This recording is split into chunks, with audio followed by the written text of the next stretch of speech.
இந்த புனித நீர் எடுக்கணுமா, பகவானுக்கு அப்படி சேவை செய்கிற மருமக இன்னைக்கு உலகத்தில் எங்கே கிடைக்கும்? சொல்ல போகிறேன், ஓப்பனாக சொல்ல போனால் இவருக்கு மகா கூட நான் அந்த அளவு நான் பார்த்ததில்ல. ஆனால் அந்த மருமக பொண்ணு வந்து அந்த அளவுக்கு இவ்வளோ அதர் கம்யூனிட்டி, அதர் ஸ்டேட்டு, அந்த அம்மா வந்து யோகி ராம் சுரத்குமாருக்கு மேலே அவ்வளோ பக்தி. இங்கே இருந்தாங்கன்னா காணி மடத்தில் தான் ஃபுல்லாக சர்வீஸ் பண்ணிகிட்டு இருப்பாங்க. அந்த மாதிரி மருமகள்லாம் கிடைக்கிறது ரொம்ப அபூர்வம். அதுவும் பகவானோட கருணையில் தான் நல்ல ஒரு மருமக கிடச்சிருக்கு. இப்போ அது அமெரிக்கா போகணுன்னு சொல்லிட்டு இருக்கு போல தான். சாமி ரொம்ப வருத்தத்தில் இருக்கார். வருங்காலத்தில் காணிமடம் மந்திராலயத்தை நிர்வகிக்கிறதுக்குள்ள எல்லா திறமையும் அந்த பொண்ணுகிட்டே இருக்குது, அந்த மகன்கிட்டே இருக்குது. மகனும் ரொம்ப நல்ல பையன். அவரும் எப்போவுமே இப்போ அனுப்பியிருக்கா. நான் அவங்களுக்கு ரொம்ப ஒன்றும் வாங்கி கொடுக்கல, நீ ஒன்றும் வாங்கி தரல, உனக்கு என்ன வேணுமான்னு கேட்பான். எனக்கு ஒன்றும் வேண்டாம்ப்பா, உள்ள சாப்பாடு இருக்குது. நான் டிவோட்டிஸ் வீடுகளுக்கு போய் பகவானுடைய நாமத்தை சொல்கிறது தான் எனக்கு கொடுத்த வேலை.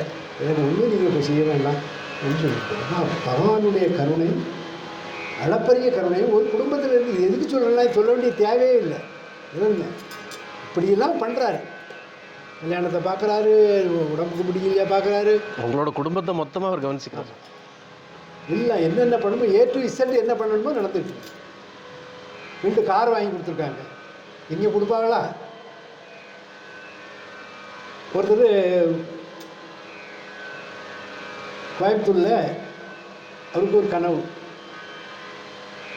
நீ உங்கள்கிட்ட 3 கார் வச்சுருக்கா, என்ன காரு? இன்னோவா. ஒரு காரை, நல்ல காரை காலைல ஓய்விட்டுலாம் அவங்க குலவாதத்துக்கு சண்டை போட ஆரம்பிச்சிட்டாங்க. அப்போ நான் ஒன்று செய்கிறேன், கோயிலில் போய் நான் பூ போட்டு பார்க்குறேன். அப்போ அந்த பூஜாரி நீங்கள் நினைச்சதை கூட பண்ணியிருக்கேன்றான். ஆஞ்சநேயர் கோயில் கோயம்புத்தூர் ஆஞ்சநேயர். அப்புறம் பார்த்தீங்கன்னா அதுக்கு பிறகு சந்தேகம் வந்துட்டு ஒரு 3 கோயிலில் அதே மாதிரி வந்து எனக்கு ஃபோன் பண்ணுறாரு. நாங்கள் அப்போ தேவக்கோட்டை காரைக்குடி பக்கத்தில் ப்ரோக்ராம். இப்போ அங்கே போயிருக்கோம். ஃபோன் பண்ண, நீங்கள் காரில் வரக்கூடாது, கண்டிஷன் மெயின், பஸ்ஸுலேயோ ட்ரெயின்லேயோ வாங்க. இருக்கு சரவணன், என்ன காரணம்? இல்லை சொல்ல மாட்டேன், நீ வந்த பிறகு உங்களுக்கு தெரியும். மண்டையை போட்டு பிச்சுக்கிட்டு இருக்கேன்.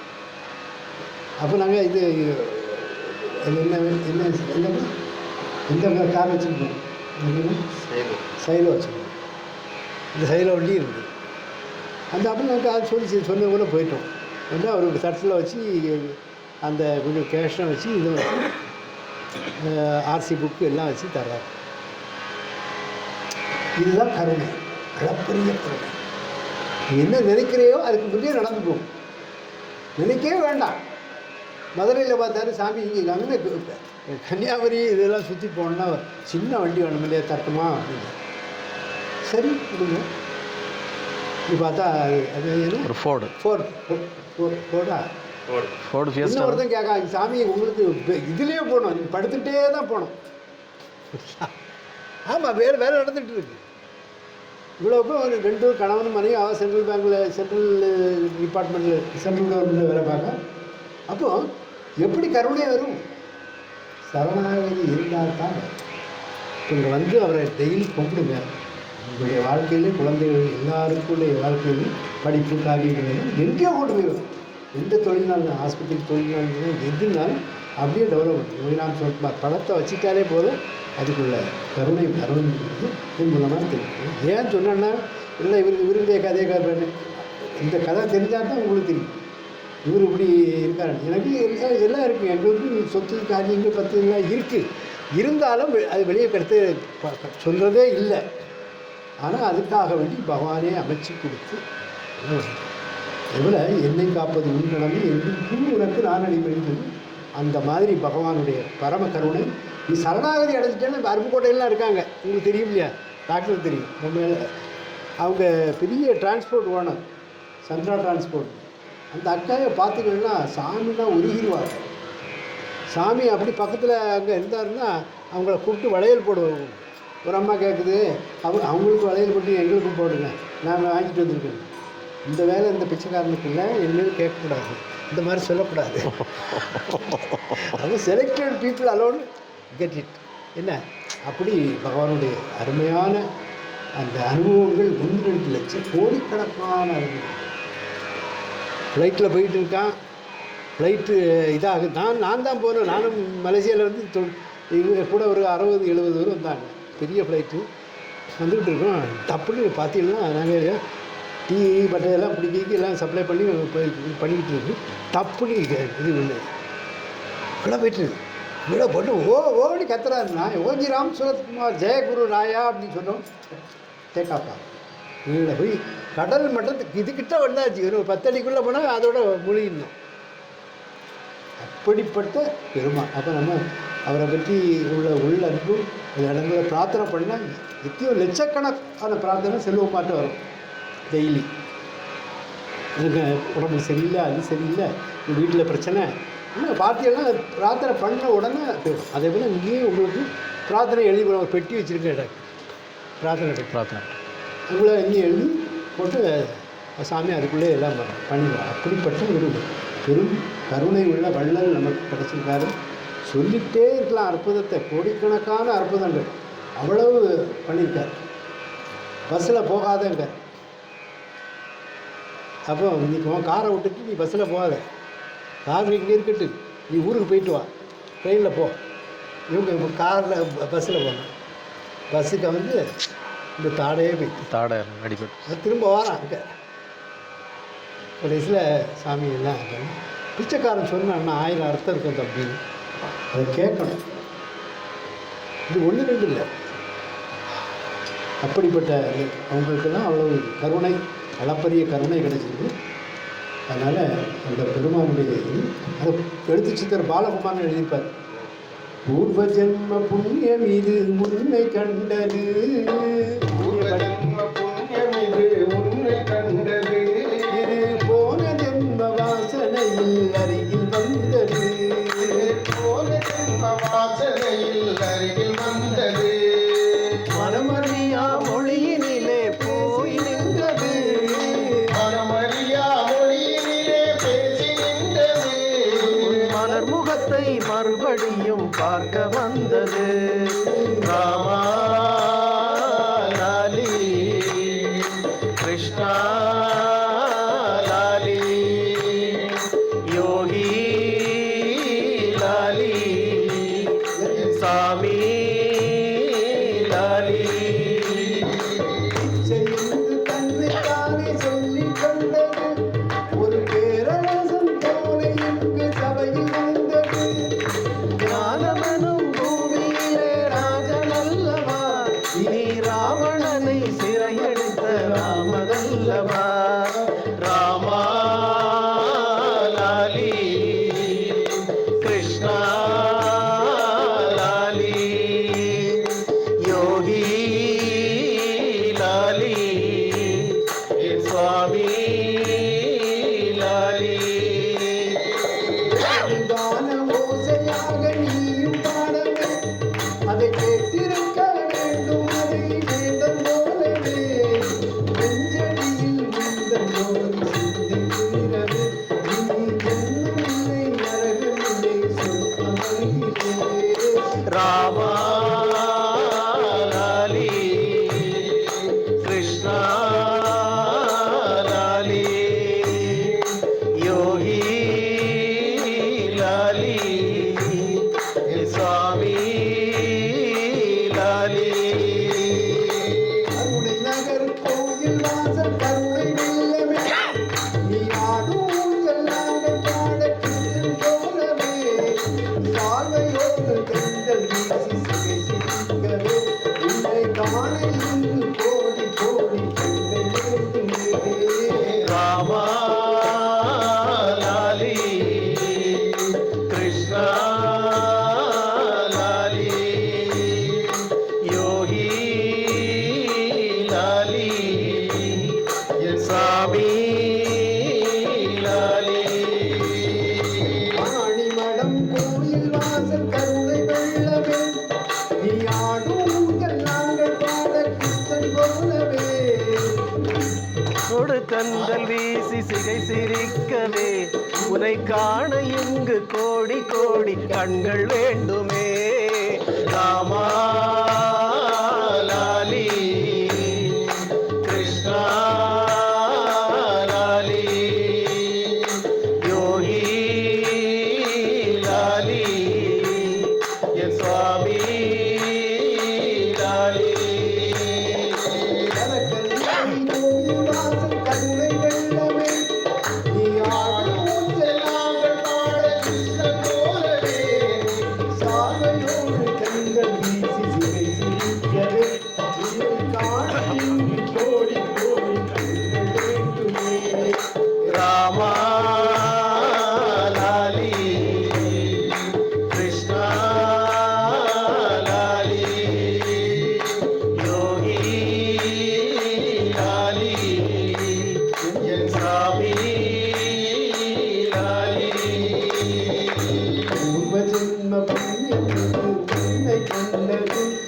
இது போன ஜென்ம வாசனையில் அருகில் வந்தது, மனமறியா மொழியினிலே போய் நின்றது, உன் மலர் முகத்தை மறுபடியும் பார்க்க வந்தது.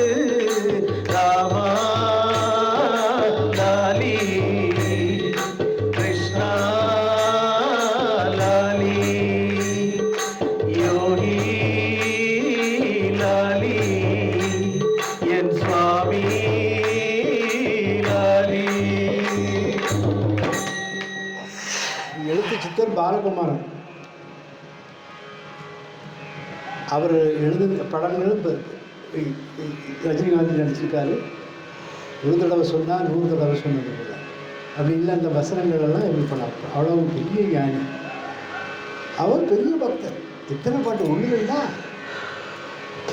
கங்கையின் வேகம் கொண்டு காசியில் வேகம் கண்டு சிங்கமென எங்கள் பக்கம் அந்த தூரையே யோகி ராமா சூரகுமாரா ஒன்று தமிழ்நாட்டின் உங்கள் அருள் மழையே.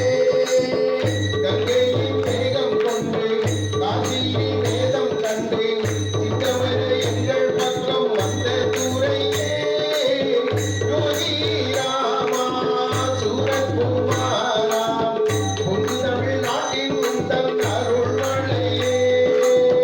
தீமை தூரைகள் எல்லாம் சுற்றி பணிந்து நின்று சல்லாபம் பண்ணுகிற எங்கள் தூரையே. செங்கதி வாரம் போல செங்கமல வாசம் வீச விஞ்ஞானம் பேசுகின்ற சுவாமி தூரையே.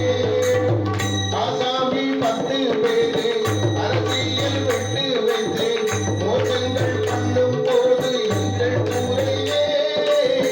மூச்சாவை தூக்கி போட்டு ஆட்சியை மாற்றி காட்டி பேசாமல் யுத்தம் செய்த பாண்டி தூரையே. கண்ணின்கள் உம்மடியா உந்தனடியாரெல்லாம் வாசலில் கூடி நின்று எங்கள் தூரையே. சிந்தனை பந்தம் பண்ணி உண்ணாமம் வேதம் அல்ல வாய்விட்டு தீர்ப்பதென்ன எங்கள் தூரையே.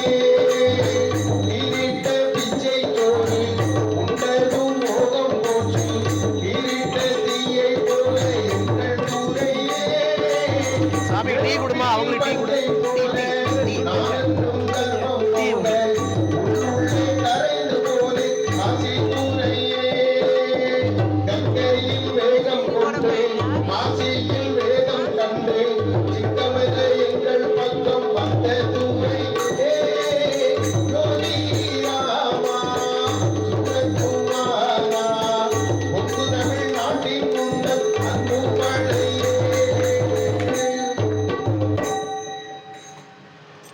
இதில் ஒரு சம்பவம் நடந்து பார்த்துருங்க. பிச்சைக்காரர்களை கைது பண்ணணும், பஸ் ஸ்டாண்டெலாம் பிச்சை எடுக்கக்கூடாதுன்னு சொல்லி சட்டத்தை போட்டாங்க. அப்படி அந்த சட்டத்தை போட்டு அது படிலார் பண்ணணும். அது பண்ணாமல் திருவண்ணாமலையை சுற்றி மலையை சுற்றி இருக்கக்கூடிய சாதுக்களெல்லாம் கைது பண்ணாங்க. டீச்சர் இதில் வாங்க வாங்க, இதில் எல்லாரும் சேரில் இருங்க, வாங்க சேரில் உட்காரு. கைது பண்ணி லாரியாக கொண்டு போயிட்டாங்க. அதில் ஒருத்தர் தப்பி வந்த ஆள் ஓடி வந்தார். சாமி, இது என்ன அநியாயமாக இருக்குது, ஒரு சட்டத்தை போட்டாங்க, பிச்சைக்காரர்கள் மறுவாழ்வுன்னு சொல்லி அவங்கள பிடிச்சி கொண்டு இது பண்ணுறாங்க. ஆனால் எங்களை பிடிக்கி நாங்கள் தினமும் இறைவனை தானே நினச்சிக்கிட்டு இருக்கோம். இந்த மாதிரி பண்ணிட்டாங்களா? உடனே நான் அங்கே இருக்கேன், என்கிட்ட கேட்குறாரு, என்ன சொல்கிறாரு உடனே, இப்படி இந்த மாதிரி ஒரு சட்டம் போட்டுருக்காங்க பகவான், இந்த மாதிரி அதுக்கு புறம்பாட்டு இந்த சாமியார்கள்லாம் பிடிச்சி உள்ளே விட்டுருக்காங்க. ரிப்பீட் அகைன் அப்படின்னாரு. திரும்பி சொன்னேன், ரிப்பீட் அகைன் 10 டைம்ஸ்னாரு. 10வது தடவை சொல்லும்போது அப்படின்னாரு. கவர்மெண்ட் ஆகும் திருவண்ணாமலை இது கண்டு கூட பார்த்தது. தமிழ்நாட்டு கவர்மெண்ட்டு டிசிஷன் பண்ணு. உங்களுக்கு தெரியும் யாருன்னு நான் சொல்ல வேண்டிய தேவையில்லை. அப்படிப்பட்ட பெருமாள் நமக்கு கிடைச்சிருக்காரு. அதனால் எதுனாலும் இந்த உலகத்தினுடைய பிரபஞ்ச இயக்கம்லாம் அவர் கையில் தான் இருக்கு.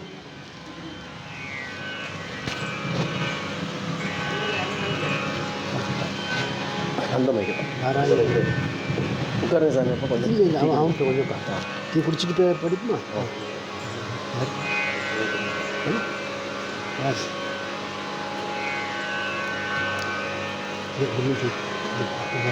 அதே போல் 36 ஆண்டுகளாக பாத யாத்திரையாக வராங்க. தமிழ்நாடு முழுவதும், ஏன் பெங்களூர், கர்நாடகா மற்ற மாநிலங்களும் சேர்ந்து வர்றாங்க. என்ன பைத்தியக்காரனாம அவங்களுக்கு அவ்வளோ அற்புதத்தை பண்ணி கொடுத்துருக்காரு சுவாமி. என்ன பாக்கியம் வேணும், எது தொழில் வளர்ச்சியாக எதை எல்லாமே பண்ணி கொடுத்துருக்காரு. அது பகவானுடைய கருணை. அதனால் வர்ற 24ஆம் தேதி நீங்கள் வந்தீங்கன்னா இந்த பாத யாத்திரையில் 1 கிலோமீட்டர் நடந்தாலும் உங்களுக்கு எல்லாமே சித்தியாகும்.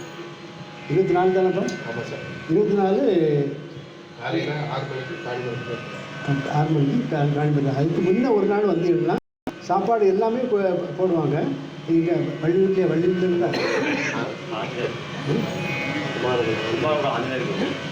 குமாரபுரம் ஆஞ்சநேயர் கோயில், அங்கேருந்து காணிமண்டலத்துக்கு நடந்து வரல. அதனால் பிறகு எல்லா வசதிகளையும் பண்ணியிருக்காங்க. இது 37வது ஆண்டு நடந்துட்டு அதில் கலந்துருக்கீங்க. ஏன்னா இது அவங்களுக்கு அவ்வளவு பலன்களை பகவான் அள்ளி கொடுத்துருக்காரு. அது எல்லோரும் அன்றைக்கி வராங்க.